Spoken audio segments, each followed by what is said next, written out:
As you guys already know, I am kind of a nut for the weird machines, and this is certainly a weird machine.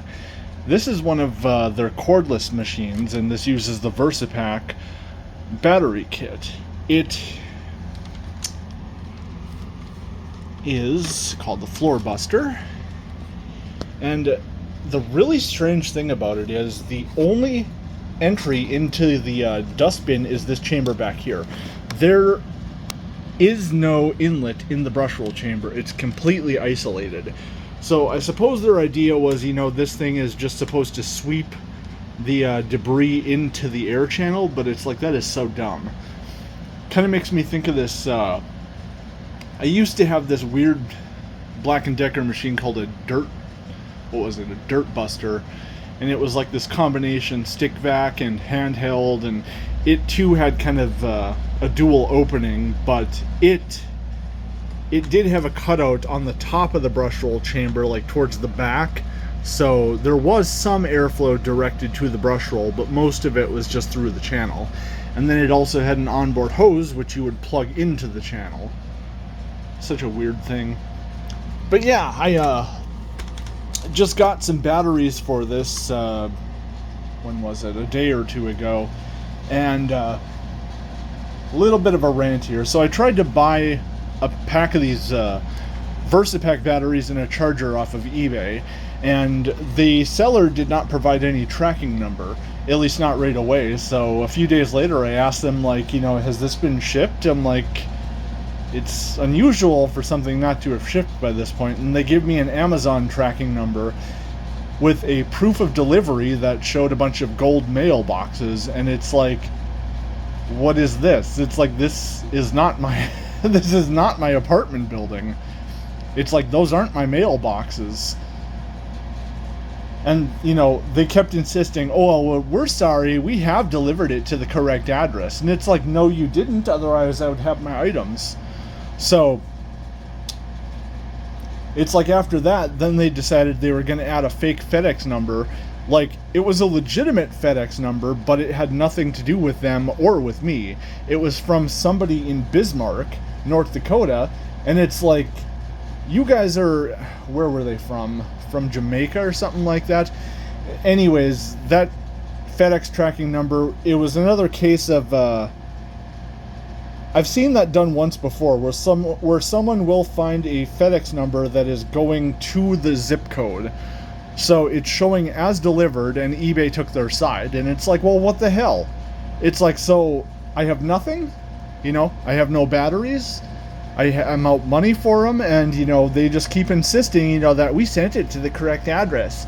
It's like, I even checked like 3 other apartment buildings, and I couldn't find them.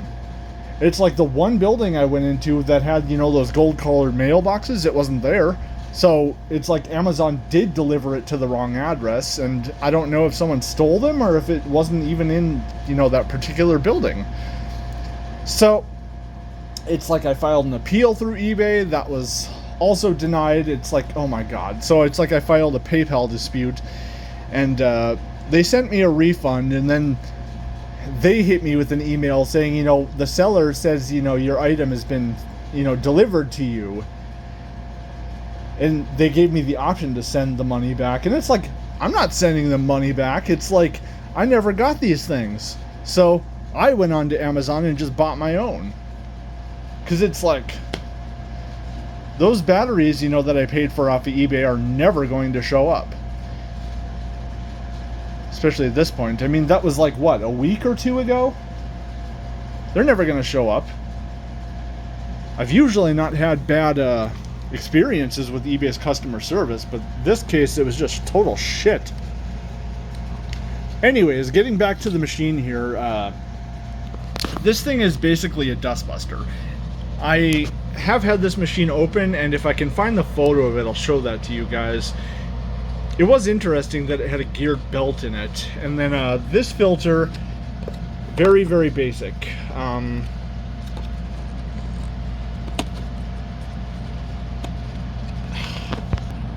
Yeah, very basic filter system. Very similar in texture to the old dustbuster filters. Kind of a rough, yeah, kind of a rough material. and the inlet for it's at the top of there, so of course, you know, it has to draw the debris all the way up that air path with kind of a weak motor, so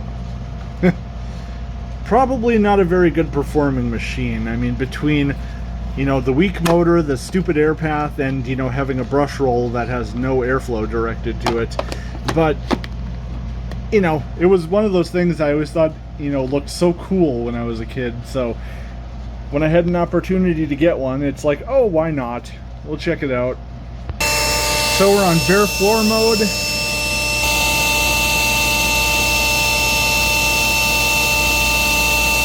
Yeah, even putting weight down on it, just to ensure it's sealed, nothing. Turn on the brush roll, and we can hear that that motor went down in speed.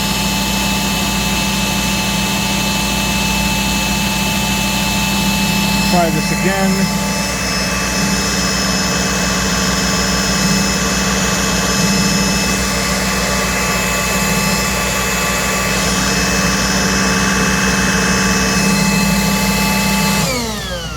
Well, you can tell it's sealing down a little bit, because it's like when I put the suction gauge against there with the brush roll active, you can hear the brush roll strain a little bit more, so it's clearly making contact with the rubber on here.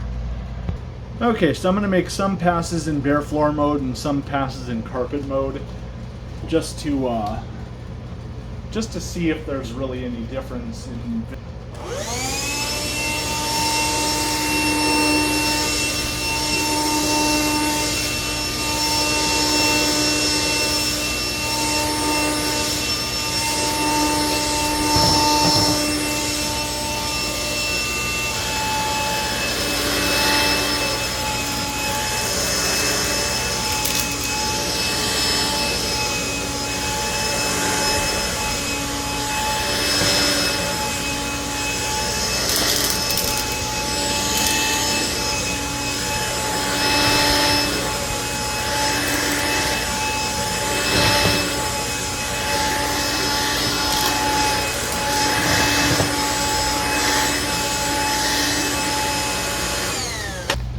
It's definitely a quirky little machine, but pickup-wise, I'm not too impressed.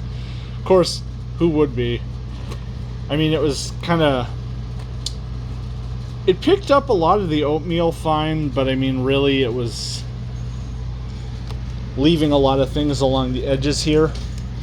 I mean, you know, because there's a lot of space here that just isn't going to get good flow to it, so what do? You know, it's just kind of a poor design. And then of course, just like before I cleaned it, you know, now I've got some crap that's up in the brush roll chamber. It is what it is, though. It's a quirky little stick back.